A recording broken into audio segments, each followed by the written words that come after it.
The D handle has more than enough power to do any task we ask it to. Bolt breaking ability was phenomenal. It was like nothing.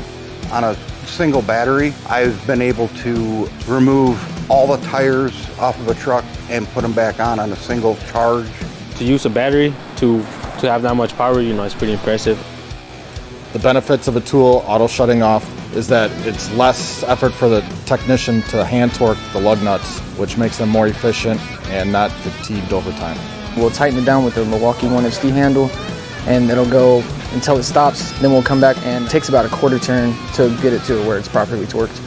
So on the One Key app, select the tool, select the drop-down menu, select Lug Nut Mode, and it's good to go.